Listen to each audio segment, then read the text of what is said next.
कभी ऐसा होता है कि मतलब कि कपड़े में तो होता है ना कि कपड़ा पसंद नहीं आया, फैब्रिक पसंद नहीं आया, साइज ठीक नहीं हुआ, ये वो। सो अगर एक आर्टिस्ट की, मैं just wanted to understand because मैं आर्टिस्ट बहुत को जानता हूँ, पर आर्टिस्ट जिसने बिजनेस बनाया है वो थोड़े कम वाला एस्पेक्ट है, और अगर वो है भी, they don't want to speak about it. जी बिल्कुल।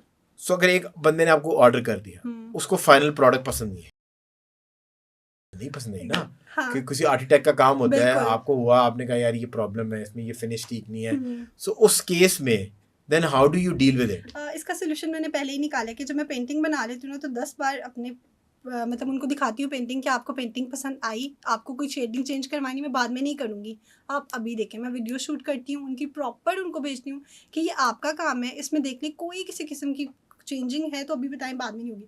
और अल्हम्दुलिल्लाह कभी ऐसा हुआ नहीं है। हाँ, एक बार स्टार्टिंग में हुआ था जब मैंने काम बिल्कुल स्टार्ट किया था और 8 to 9 मंथ्स हुए थे, और मेरे मिरर था और वो टूट गया था। और फिर मुझे उसकी पूरी प्रोडक्ट मतलब पेमेंट वापस करनी पड़ी, और फिर मैंने सॉरी भी, फिर उन्होंने कोई एक्शन तो नहीं लिया, लेकिन फिर उन्होंने मुझसे दोबारा ऑर्डर करवा दिया था। तो मुझे लगता है कि इस मामले में कस्टमर्स भी अच्छे हों तो फिर काम चल जाता है। सो मतलब पर आप कह रही हैं कि आप उनको पूरा प्रोसेस का हिस्सा रखती हैं, ताकि अगर उनको किसी भी स्टेप पे कुछ चीज चेंज करानी है, वो उस टाइम पे मेकिंग के अंदर वो पहले ही बता सकते हैं कि हमें ये चेंजेस चाहिए, ये चेंजेस चाहिए, तो एज इट इज ही होती है चीज। पर how do you think as a businessman, I am just thinking कि एक एंटरप्रेन्योर के पॉइंट ऑफ व्यू इसको स्केल अप कैसे किया जा सकता है?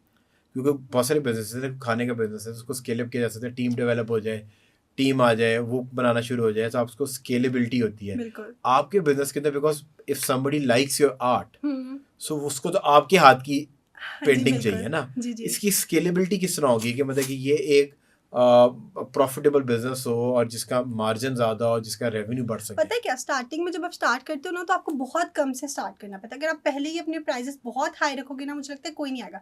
स्टार्टिंग में मैंने अपने मतलब इतना में भी सेल किया है कि कुछ नहीं उसमें से कमाया, सिर्फ अपनी प्रमोशन के लिए मैंने उसको सोल्ड आउट किया कि मुझसे बंद तो रहना कम से कम। जब मैंने स्टार्ट किया तो इतना मेरे पास भी नहीं था कि मैं उसको अपनी पॉकेट मनी में से यूज़ करती, ठीक है। और मैं ऐसे करती थी कि मैं बनाती थी और फिर मैं सोचती थी चलो मैंने बना तो लिया ना, मेरे हाथों से ये चीज़ गुजर तो गई ना, कोई बात नहीं, इसमें से अगर मैंने कुछ नहीं रखा तो ठीक है। और मेरा यही करते करते करते आहिस्ता आहिस्ता लोगों को पसंद आने लग गया काम। और अब तो कुछ ऐसे कस्टमर्स भी हैं जो बहुत रेगुलर है, मतलब यहाँ से पोस्ट आती है, यहाँ से लाइक और कमेंट। नहीं, इसकी स्केलेबिलिटी, ये तो वो हो गया ना कि आपने वो पहले अपना प्रोसेस समझा दिया।